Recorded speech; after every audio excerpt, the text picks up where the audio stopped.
Welcome to Illicit BL Stories.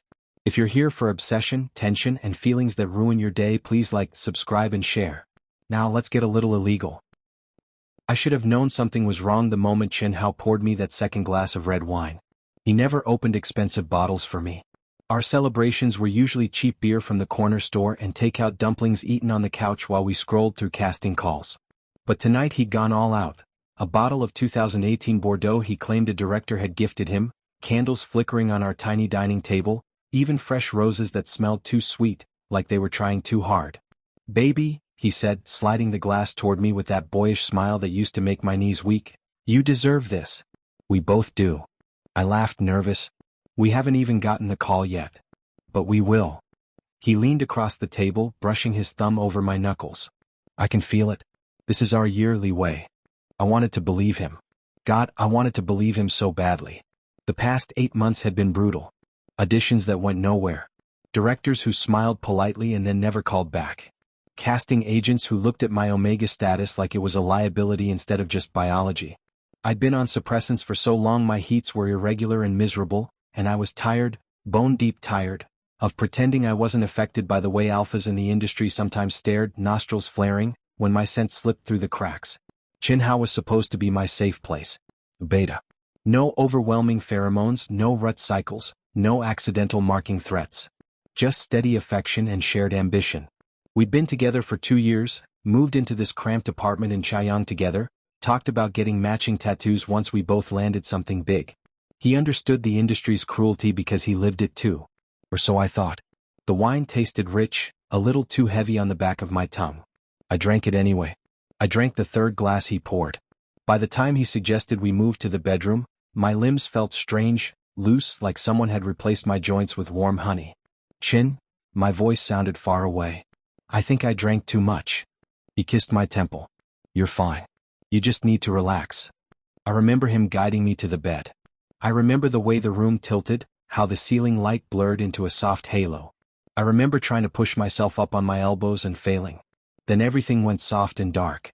When I woke up, the sheets were cold on one side. Sunlight stabbed through the half-open blinds. My head throbbed like someone had taken a hammer to my temples. I was naked. Completely naked. The air smelled wrong, sharp, cedar and storm, the unmistakable signature of an alpha in rut. Not Chen's scent. Chen didn't have a scent strong enough to leave traces. Panic clawed up my throat. I scrambled upright, dragging the sheet around me. My thighs ached. There was a dull soreness between my legs, the kind that came after. My stomach lurched. I stumbled to the bathroom, barely making it to the toilet before I vomited. The taste of bile and yesterday's wine burned my tongue.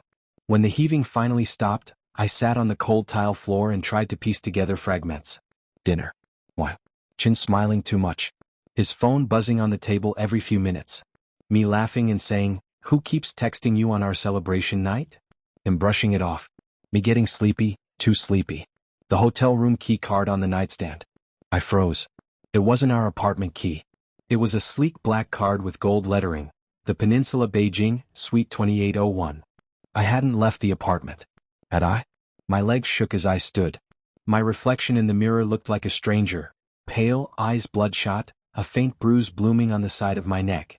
Not a hickey. Something more deliberate. Teeth marks. Alpha teeth.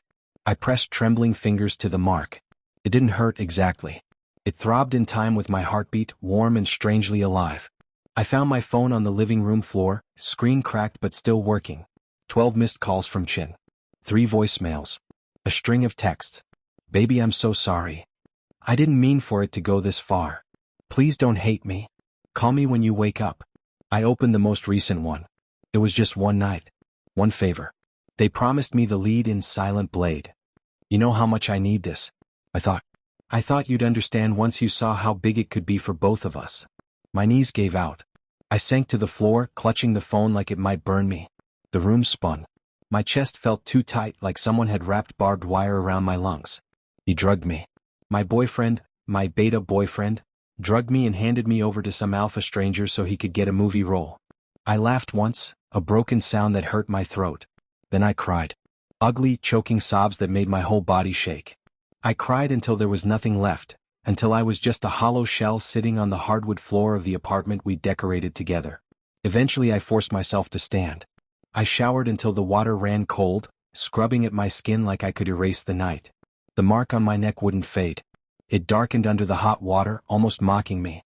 I stared at it in the foggy mirror and felt something cold and hard settle in my chest. Rage. Not the hot, explosive kind. The slow, patient kind that promised to wait. I dressed in the plainest clothes I owned, black hoodie, loose jeans, baseball cap pulled low. I packed a small duffel, clothes, toiletries, the emergency cash I kept hidden under the loose floorboard in the closet. I left the roses on the table to die. Before I left, I took one last look around. The framed photo of us at the Shanghai Film Festival last spring. Chen's arm around my waist, both of us grinning like we'd already won the world. I picked it up, studied his face for a long moment, then smashed it against the corner of the coffee table. Glass shattered. The photo fluttered to the floor, his smile now fractured. Good. I stepped over the shards and walked out. The hallway smelled of old carpet and other people's dinners. I took the stairs instead of the elevator. Each step echoed like a promise. I didn't know where I was going yet.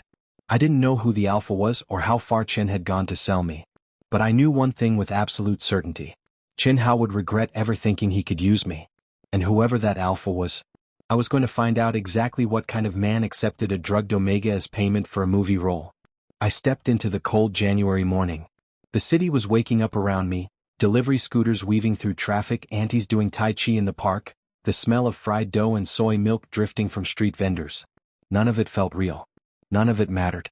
Because the moment Chen Hao handed me over, he ended whatever we had. And he woke something in me I didn't even know I had. I pulled my hood up higher and started walking. The next 3 days passed in a haze of cheap motels and burner data plans.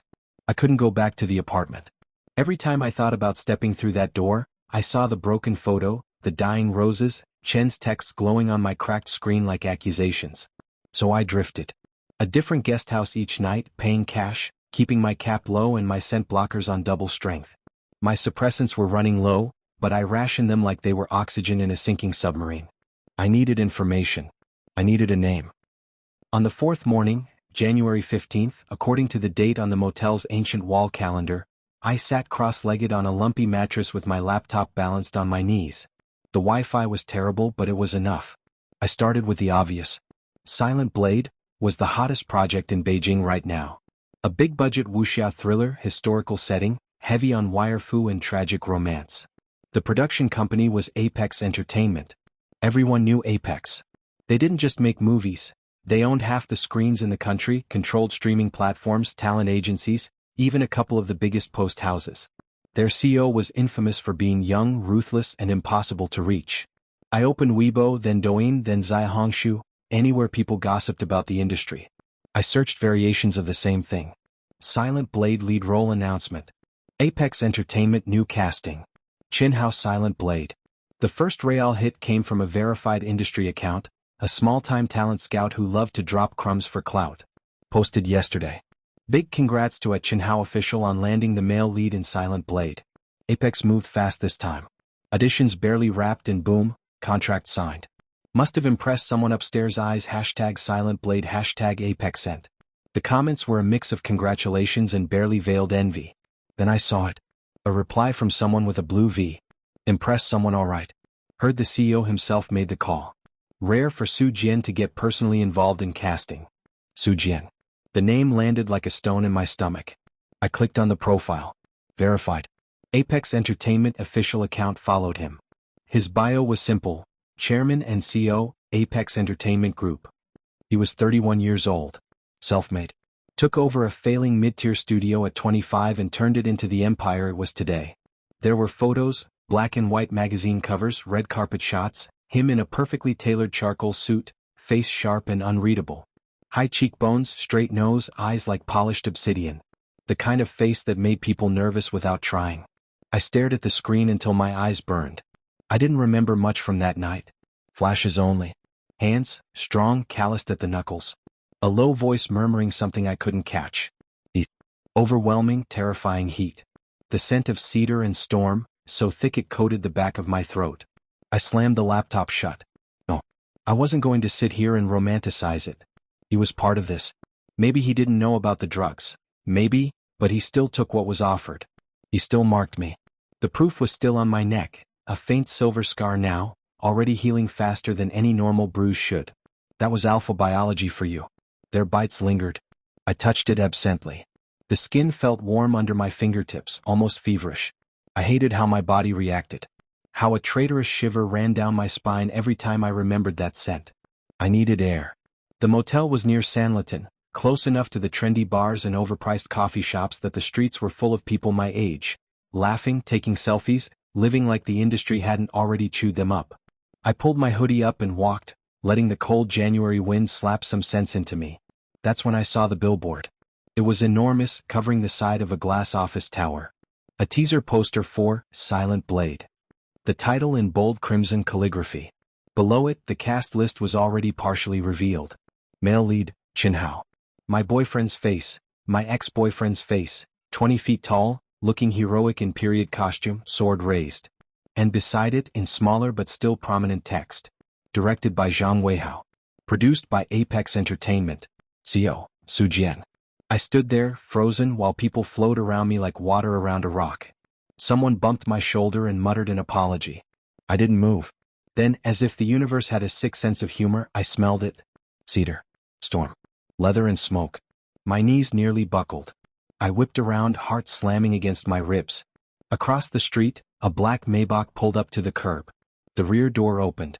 A tall figure stepped out, charcoal coat, dark scarf, sunglasses even though the day was overcast. Su Jian. He didn't look in my direction. He spoke briefly to the driver, then strode toward the building entrance. Security flanked him instantly. A small crowd had already gathered, phones up, but he moved like they were background noise. I should have run. Instead I followed. I don't know why. Maybe I wanted to see his face up close. Maybe I wanted him to smell me, to recognize what he'd done. Maybe I just wanted to feel something other than this hollow, burning rage. I kept my distance, blending into the sidewalk crowd. He disappeared through the revolving doors of the Apex Tower. I stopped outside, breath fogging in the cold. The lobby was all marble and glass, security so discreet you almost didn't notice them until they noticed you. I didn't try to go in. I just stood there, staring up at the building like it might give me answers. My phone buzzed in my pocket. Chin. Another text. Baby, please. I know you're angry, but can we talk? I miss you. The role is everything we dreamed about. Don't throw us away over one stupid night. I stared at the words until they blurred. One stupid night. That's what he called it. I deleted the message. Then I blocked his number. The cold was starting to seep into my bones. I turned to leave. That's when I felt it again, stronger this time. The scent. Closer. I looked up. Su Jian was standing at the glass doors, sunglasses off now, staring straight at me. Our eyes met. For one endless second, the world narrowed to just that, dark eyes, cedar storm scent, and the sudden violent thud of my pulse in my ears. He didn't move. Neither did I. Then he tilted his head, just slightly, like a predator catching a familiar trail. My legs finally remembered how to work. I turned and walked away as fast as I could without running. But I knew, deep in the animal part of me that suppressants could never fully silence, that he'd recognized me. And I had recognized him. The stranger had a name now. Su Jian. And whatever came next, I wasn't going to be the one running forever. I didn't sleep that night. Every time I closed my eyes I saw him, Su Jian, standing behind the glass doors of the Apex Tower, dark gaze locked on me like he'd already decided I belonged to him. The scent memory clung to the back of my throat, stubborn and invasive, even through double layers of blockers. My body remembered what my mind desperately wanted to forget. By morning I'd made a decision that felt equal parts reckless and inevitable. I auditioned for Silent Blade. Not the lead, obviously. Chin had that locked down. But the casting call had listed several supporting roles still open.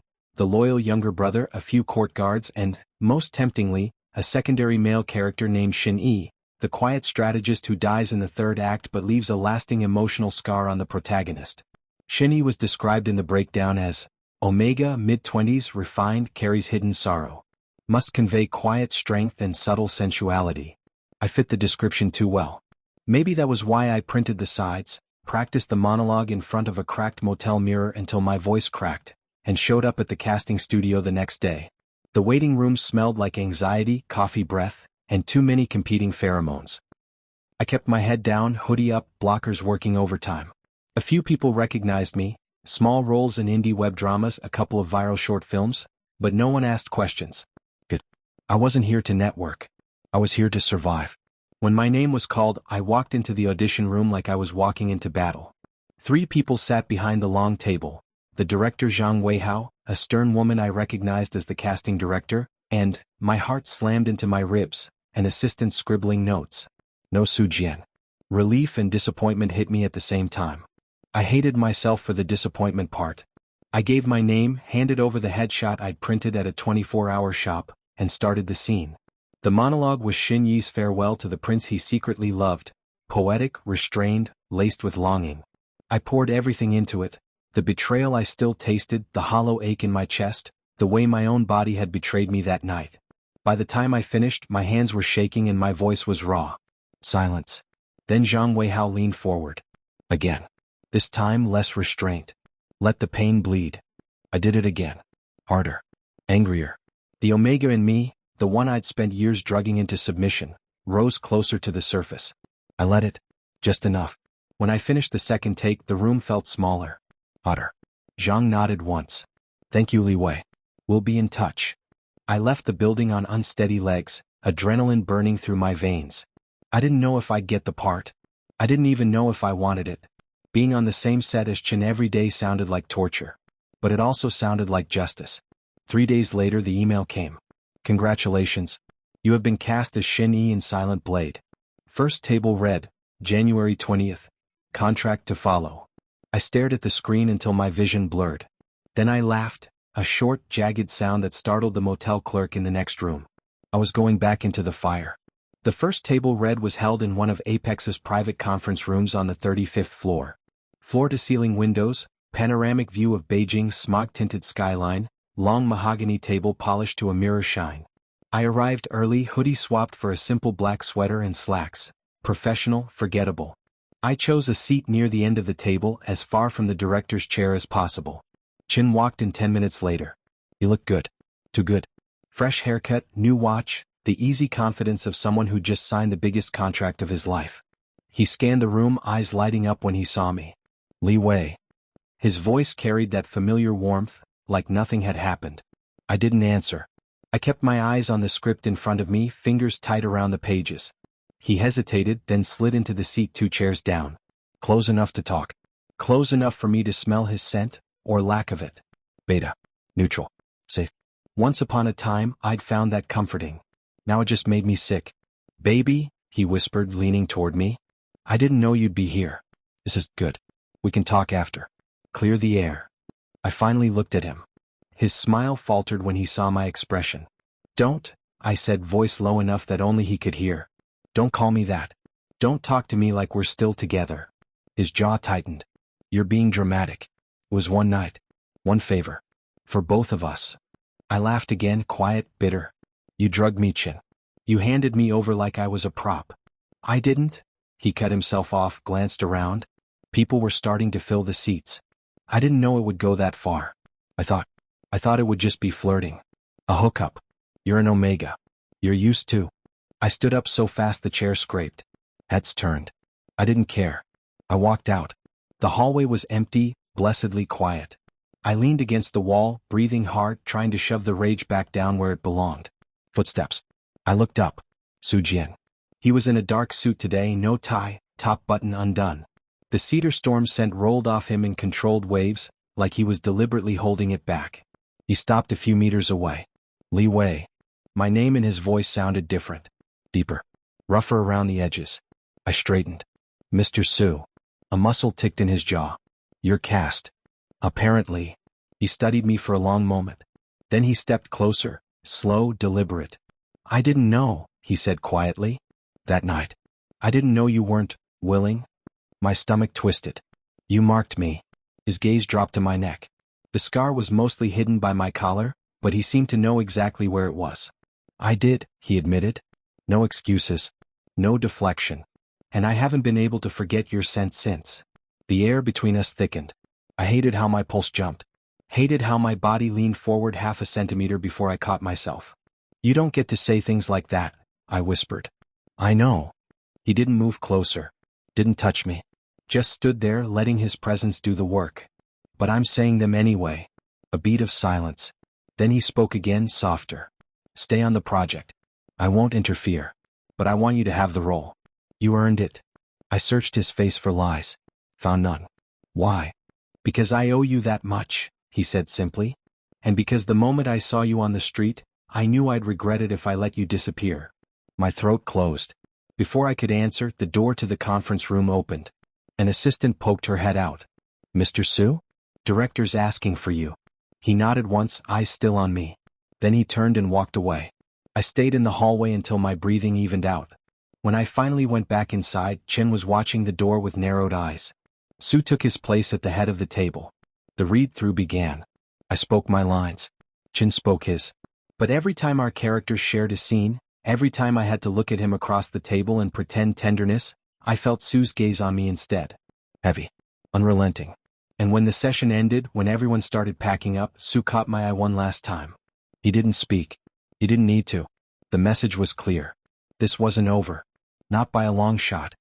The first week of filming felt like walking on broken glass. Every morning I arrived on set at dawn, makeup already hiding the dark circles under my eyes, scent blockers reapplied so thickly I could barely smell myself. The costume department had fitted me in flowing scholar's robes for Shin-E, soft gray silk that moved like water, sleeves long enough to hide the way my hands sometimes trembled when Shin walked past. He tried talking to me twice. Once during a lighting setup when he cornered me behind the craft service table with that same wounded puppy look he used to pull when we fought over stupid things like who forgot to buy milk. Leeway please. Just 5 minutes. I know I fucked up but... I walked away without a word. The second time was during lunch break. He followed me into the trailer I shared with 2 other minor actors, waited until they left to grab seconds, then closed the door behind him. I'm sorry, he said, voice cracking just enough to sound genuine. I was desperate. The role was slipping away. They said one night, just one introduction. I thought you'd be okay with it once you understood how big it could be for us. I stared at him until he started fidgeting. Us doesn't exist anymore, I told him quietly. You sold me for a paycheck. There's no coming back from that. He reached for my arm. I jerked back so hard I knocked over a bottle of water. It rolled across the floor, leaving a dark wet trail between us. Don't touch me. He flinched like I'd slapped him. Maybe I should have. After that, he stopped trying. He just watched me, narrowed eyes, tight jaw, whenever our scenes overlapped. I could feel the jealousy rolling off him in waves, sour and bitter, even through my blockers. But Chen wasn't the only one watching. Su Jin appeared on set 3 times that week. He never announced himself.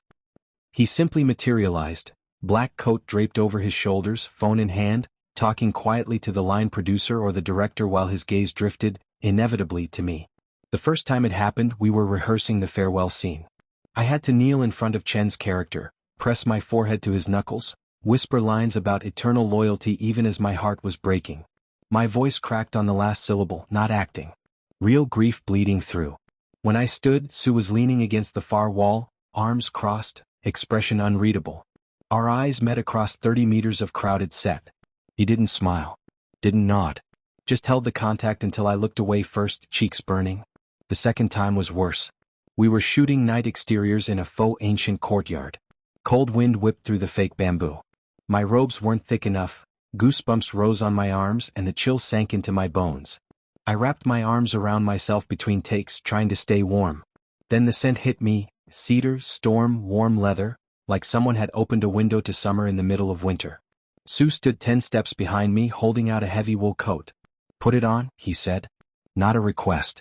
I should have refused. Instead I took it because my teeth were chattering and pride is a luxury when you're freezing. The coat smelled like him. Completely, overwhelmingly like him. I pulled it tighter around my shoulders and tried not to breathe too deeply. He didn't say anything else. Just watched the monitor while the director called action again. When the take wrapped, I started to shrug the coat off. Keep it, he murmured as he passed. You're still shivering. I wore it until the end of the night. The confrontation came on Friday. Su sent an assistant to fetch me after wrap. A private meeting, he said. In his office on the top floor of the Apex building. I went. The elevator ride felt endless. When the doors opened, the hallway was quiet, lit only by soft recessed lights. His office door stood ajar. I pushed it open. Su was standing at the window, back to me, city lights glittering behind him like scattered diamonds. He turned slowly. Closed the door. I did. The room smelled like him, stronger here, no wind to dilute it. My blockers were starting to wear thin after a long day. I could feel my own scent rising, faint but unmistakable like rain-soaked jasmine. He looked at me for a long moment. Then he spoke. I didn't know he drugged you. I laughed once, sharp, ugly. You keep saying that. Like it makes it better. It doesn't. He took one step closer. But it's the truth. He told me you were willing. That you'd agreed. I smelled your heat rising and He stopped. Jaw tight. You what? I demanded. You thought it was fine to fuck a stranger who was clearly out of it? His eyes darkened. I thought you were consenting. I thought the scent, the pull, was mutual. I took a step forward, anger making me reckless. You marked me, I hissed. You put your teeth in my neck and now every time I breathe I feel you. Do you have any idea what that does to an Omega? Yes, he said quietly. I do. Something in his voice made me pause. He looked away toward the city. My last partner, my late partner, was an Omega. She died 2 years ago. Car accident. I haven't touched anyone since. Not until you. The words landed like stones. I stared at him. Your scent, he continued, voice rough, it's almost the same as hers. Not exactly. But close enough that when Shinhao brought you to me when I caught your scent in the hallway outside that suite, I lost control. I thought fate had given me a second chance. My chest ached. I wanted to hate him. I really did. But the rawness in his voice was real. The way his hands flexed at his sides, like he was fighting not to reach for me, was real. I took another step. You still took what wasn't freely given. I know. He met my eyes. I'm not asking for forgiveness. I'm telling you I haven't slept properly since that night. Every time I close my eyes I see you, terrified, drugged, and still the most beautiful thing I've ever touched. The air between us crackled. My heat wasn't due for weeks, but stress and proximity and his scent were doing dangerous things to me. Warmth pooled low in my belly. My breathing grew shallow. Sue's nostrils flared. Li Wei, he warned, voice dropping to a growl. You need to leave. Now. I didn't move. He crossed the distance in 2 strides. His hand came up, slow, careful, and cupped the side of my face. I flinched at first, then leaned into it. His thumb brushed the scar on my neck. I'm sorry, he whispered. Then he kissed me. It wasn't gentle. It was desperate. Hungry. Teeth and tongue and the taste of cedar and storm and everything I'd been trying to forget. My hands fisted in his shirt. His arm banded around my waist, pulling me flush against him. I kissed him back. I kissed him like I was drowning and he was air. His alpha pheromones surged, protective, possessive, overwhelming. My knees buckled. He caught me, backing me against the desk until I was sitting on the edge, legs parting instinctively to let him stand between them. His mouth moved to my neck, over the scar he'd left. I gasped. He froze. Then he pulled back just enough to look at me. Tell me to stop, he rasped. I should have. Instead I grabbed his collar and pulled him down again. We kissed until my lungs burned and my body trembled with the edge of heat I hadn't let myself feel in months. Then I shoved him away. Art. He staggered back a step, breathing ragged, eyes blown black with rut. I slid off the desk. My legs shook. I'm not yours, I said, voice hoarse. Not like that. Not yet. He nodded once. Slow. Like it cost him. I turned and walked out. The hallway blurred. The elevator blurred.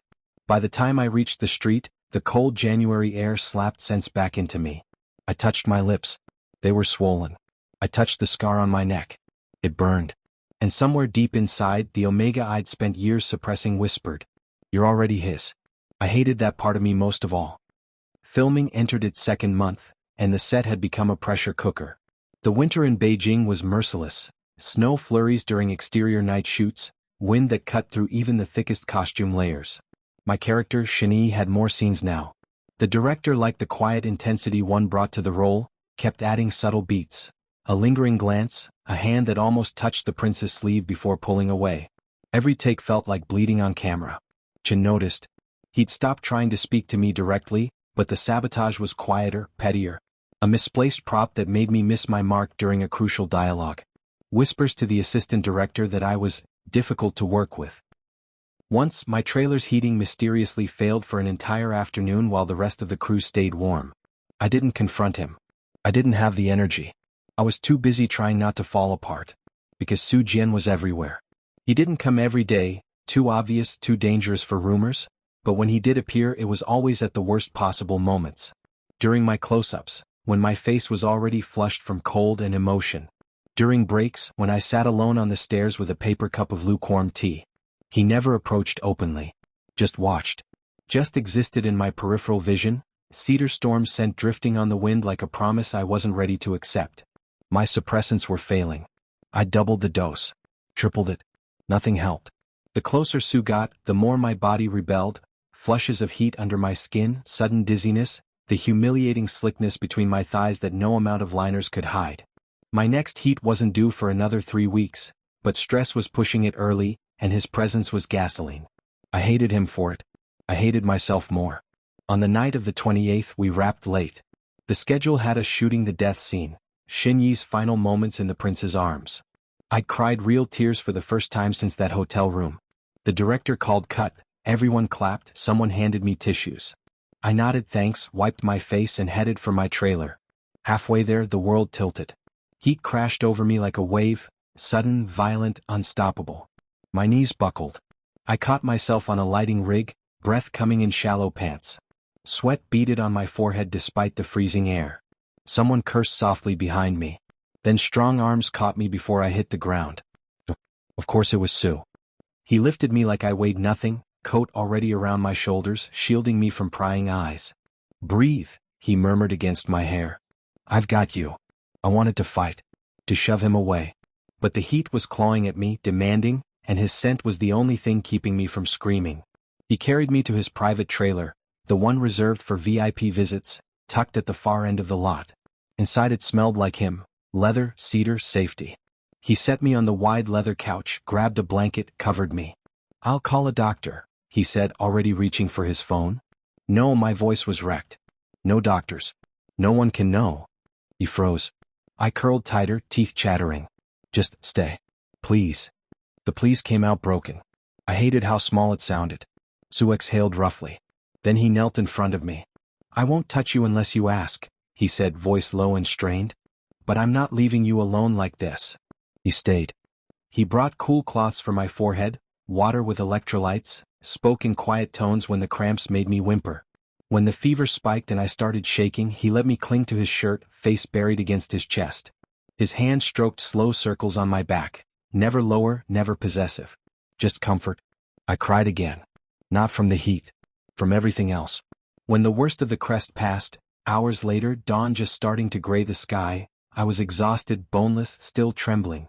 Sue hadn't moved. I lifted my head, looked at him properly for the first time that night. His eyes were red-rimmed. His jaw clenched so tight I thought it might crack.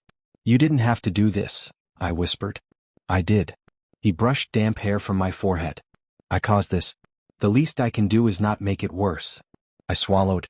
"You didn't cause it." "Not really." He didn't argue. Just watched me with that same unreadable intensity. I reached up, slow, hesitant, and touched the side of his face. His stubble was rough under my fingertips. He closed his eyes like the contact hurt. "I don't forgive you," I said quietly. "Not yet. Maybe not ever. I know. But I don't hate you anymore." His breath caught. I leaned forward and kissed him, soft this time. No desperation. Just truth. He kissed me back with the same careful restraint he'd shown all night. When we parted, I rested my forehead against his. "I need to go back to my trailer," I said. "Before people notice." He nodded. Helped me stand. Wrapped me in his coat again. At the door, he stopped me with a hand on my wrist. "Chin knows," he said quietly. "He saw me carry you. He's been watching." My stomach dropped. "He has photos," Sue continued. "From that night. The hallway outside the suite. He's threatening to leak them unless you stay quiet. Unless you take the fall for his difficult behavior on set." Rage flared hot and bright. I looked up at Sue. "What do we do?" A slow, dangerous smile curved his mouth, the first real one I'd seen from him. "We fight back," he said. "And we do it together." By the end of the day, Apex Legal had a file on Chin Hao thicker than my script. Private investigators. Hotel security footage. Text messages Chin had sent to a third party, someone high up in the production chain, confirming the arrangement. Sue didn't hide any of it from me. We met again that night in his office this time. I sat across from his desk while he laid out the plan, exposed Chin quietly first. Give him a chance to resign for personal reasons. If he refused, the evidence went public. Quietly. discreetly, but irreversibly. I listened. I nodded. Then I said, I want to be the one to tell him it's over. Sue studied me for a long moment. Then he stood, walked around the desk, and offered me his hand. Deal. I took it. His palm was warm, steady. For the first time since that hotel room, I didn't feel like prey. I felt like something dangerous. Something that could finally bite back. The confrontation happened on a Tuesday. Filming had wrapped early, unexpected equipment failure on the main set, so most of the crew scattered to bars or home. I asked Sue to arrange a private meeting room in the Apex building, the same one we'd used for the first table read. Neutral ground. No cameras. No witnesses except the two of us and the security he'd stationed discreetly outside. Chin arrived at exactly 8 p.m. as instructed. He looked smug when he walked in. New leather jacket, fresh cologne, the kind of confidence that only comes from believing you still hold all the cards. He saw me first, sitting at the head of the long table, then Sue standing by the window with his back to us. The smile on Chen's face flickered but didn't die. Baby, he said, spreading his arms like we were old friends reuniting. You wanted to talk? I'm here. I didn't stand. I just watched him. Sit, I said. He hesitated, then dropped into the chair opposite me. The table between us felt like a battlefield. You've been busy, I started. Threatening to leak photos. Spreading rumors. Making sure everyone knows how difficult I've been. Chen's smile turned thin. I'm just protecting my interests. You've been unpredictable lately. Hanging around the CEO. People talk. Sue turned then. Slow. Deliberate. Chen's eyes flicked to him. The smirk faltered. Chin how? Sue said, voice calm and cold. We have evidence. He placed a slim folder on the table and slid it toward Chin. Chin didn't touch it. What is this? Hotel security footage, Sue answered. Timestamps. Your conversation with the concierge asking for a quiet suite and no questions. The text exchange where you confirmed the delivery to room 2801. The payment transfer from your account to the person who supplied the sedative. And most damning, he paused, letting the silence stretch. Your message to the associate producer, it's done. He's taken care of. Now the role is mine. Chen's face drained of color. I leaned forward. You sold me for a part. You drugged me. You let an alpha take what he wanted while I was unconscious. And then you had the nerve to call it one stupid night. Chen's mouth opened. Closed. Opened again. I didn't, he swallowed. It wasn't supposed to be like that. I thought you'd wake up, feel good, maybe even thank me once you realized how big the movie was going to be. You're an Omega. You like. I slammed my palm on the table. The sound cracked through the room like a gunshot. I did not like being violated, I said, each word carved out. I did not like waking up sore and scared and alone. I did not like finding your texts explaining that you traded my body for a fucking contract. Chin looked between us, panic rising. You can't prove any of this. It'll be your word against mine. People will say you're bitter because I got the lead and you didn't. Sue smiled, slow, dangerous, the same smile he'd worn when he first told me we were fighting back together. We already have proof, he said. And we have more coming. The sedative supplier? He's cooperating. The hotel manager? Already gave a sworn statement. And the associate producer you texted? He forwarded everything to me this morning. With timestamps. Chen's hands started shaking.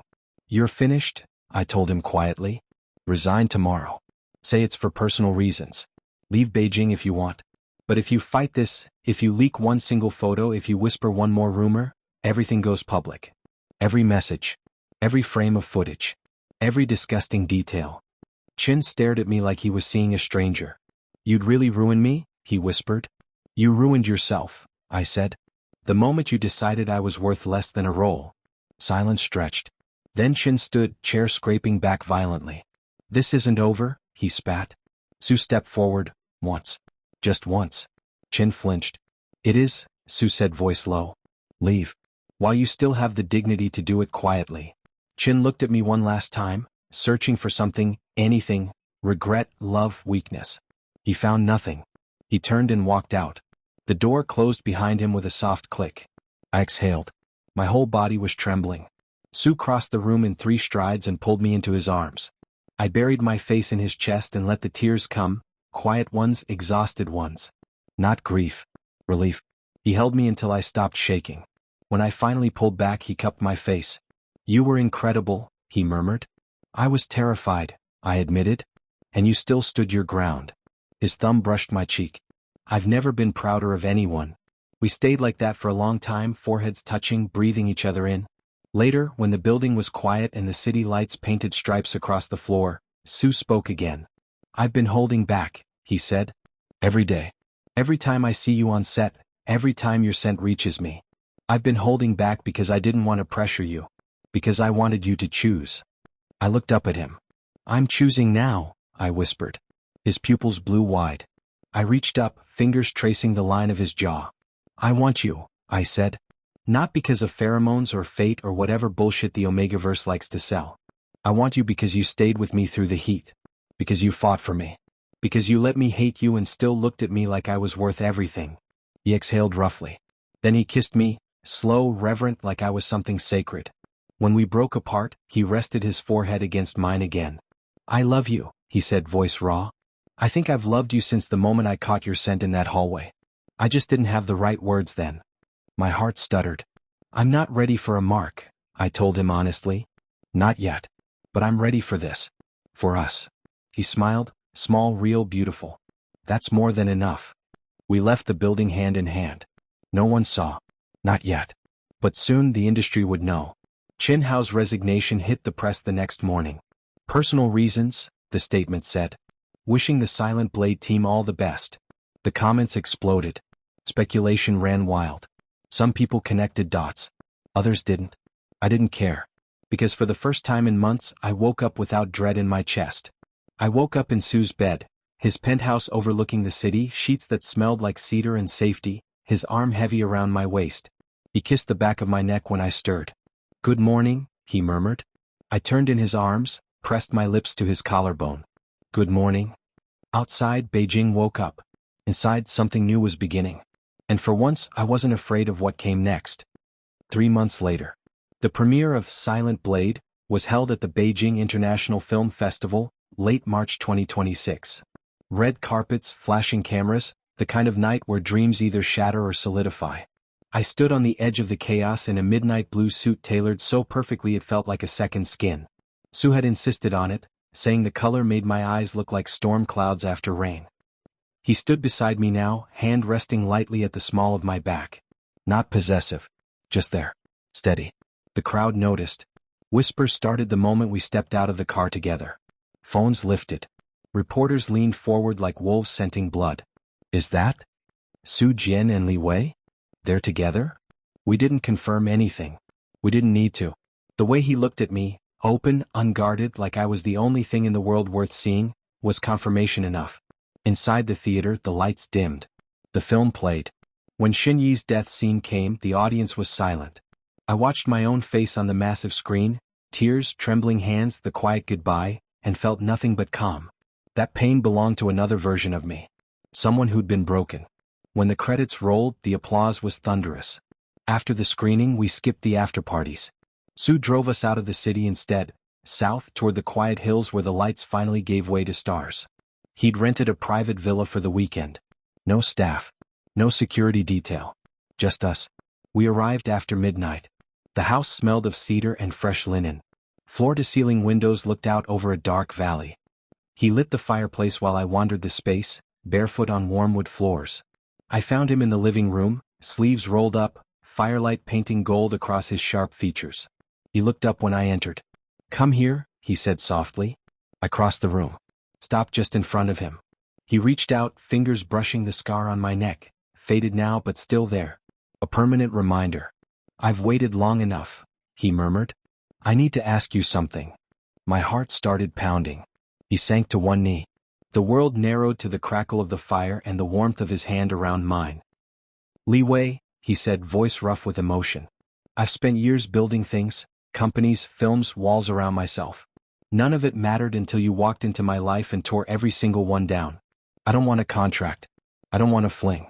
I want forever. With you. If you'll have me. He pulled a small velvet box from his pocket. Inside was a thin platinum band, simple, elegant, engraved on the inside with 2 Chinese characters that translated to fate. Tears blurred my vision. I'm not ready for a full mating mark yet, I reminded him, voice trembling. I need more time. I know. He met my eyes without flinching. This isn't a claim. It's a promise. That I'll wait as long as you need. That I'll be here every day proving I'm worthy of you. I looked at the ring. Then at him. And something inside me finally settled. Yes, I whispered. He slid the ring onto my finger. It fit perfectly. Then he stood, pulled me into his arms, and kissed me like a man who'd finally come home. We made love that night. Slow, careful, reverent. No rush. No heat forcing our hands. Just us. Skin on skin. Breath on breath. When he pressed his teeth gently against my neck, right over the old scar, I didn't flinch. I love you, he whispered against my skin. I love you too. The next morning we woke tangled in sheets, sunlight spilling across the bed. I stretched, lazy and content, and felt something new, something small and warm and impossible. A faint flutter. I froze. Sue stirred beside me, eyes cracking open. What is it? I placed my hand on my stomach. I think I'm pregnant. His breath caught. Then he sat up, eyes wide, searching my face. Are you sure? I'm not sure of anything, I laughed, shaky. But I feel different.